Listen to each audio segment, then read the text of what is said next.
గోవింద నామస్మరణతో సింహాచలం మార్మోగుతోంది. 2 లక్షల మందికి పైగా భక్తులు గిరి ప్రదక్షిణలో పాల్గొన్నట్టు అధికారులు చెబుతున్నారు. గిరి ప్రదక్షిణ ఏర్పాట్లపై భక్తులతో ఆరా తీశారు కలెక్టర్ అభిషేక్. అంతకు ముందు స్వామివారి పుష్ప ప్రచార రథాన్ని ప్రారంభించారు కిషోర్, అనువంశిక ధర్మకర్త, గోవా గవర్నర్ అశోక్ గజపతిరాజు.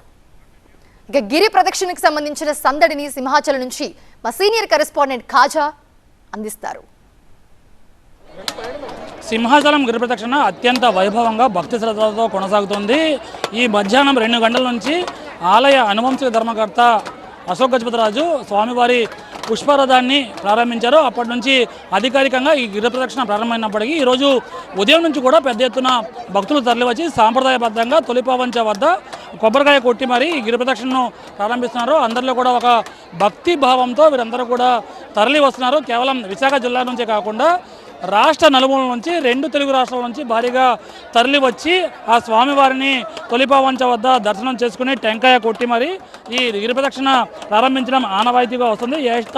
ఆషాఢ పౌర్ణమిని పురస్కరించుకొని గిరి ప్రదక్షిణ నిర్వహిస్తూ ఉంటారు. ఆషాఢ శుద్ధ చతుర్దశి నాడు వైభవంగా ఈ స్వామివారి గిరి ప్రదక్షిణ నిర్వహిస్తూ ఉంటారు. దారి పొడవునా కూడా భక్తులకు ఎటువంటి అసదుపాయం కలగకుండా తాగునీరు, పారిశుధ్యంపై ప్రత్యేకంగా దృష్టి పెట్టారు. ఎక్కడెక్కడ అధికారులు పర్యవేక్షిస్తున్నారు. ఒకవైపు కలెక్టర్ అలాగే సిపి పర్యవేక్షణలో అంతా కూడా గిరి ప్రదక్షిణ సాఫీగా సాగేలా అధికారులు పూర్తి స్థాయిలో ఏర్పాట్లు ఇప్పటికే చేశారు. మరోవైపు ఈ ఆలయ అధికారులు కూడా అంటే ఈరోజు గిరి ప్రదక్షిణ తెల్లవారుజాము నుంచి వరకు కొనసాగుతుంది. దీంతోపాటు సముద్ర స్నానాలు చేసే వారికి ప్రత్యేకంగా లుంబిని పార్క్ వద్ద ప్రత్యేకంగా షవర్ బాతులు కూడా జీవీఎంసీ ఆధ్వర్యంలో ఏర్పాటు చేశారు. ఈరోజు గిరి ప్రదక్షిణ, రేపు గుడి ప్రదక్షిణ ఉంటుంది. అంటే ఈరోజు గిరి ప్రదక్షిణలో పాల్గొనలేని వారు రేపు ఆలయ ప్రదక్షిణ చేసి 3 సార్లు ఆలయం చుట్టూ తిరిగితే గిరి ప్రదక్షిణ చేసినంత పుణ్య ఫలం వస్తుందని భక్తుల విశ్వాసం. అందుకే ఈరోజు గిరి ప్రదక్షిణ తర్వాత రేపు ఆలయ ప్రదక్షిణ ఉంటుంది. ఆలయ ప్రదక్షిణ కూడా భారీగా అధికారులు ఏర్పాటు చేశారు. కొండ దిగువన గిరి ప్రదక్షిణ పూర్తి చేసిన తర్వాత వారికి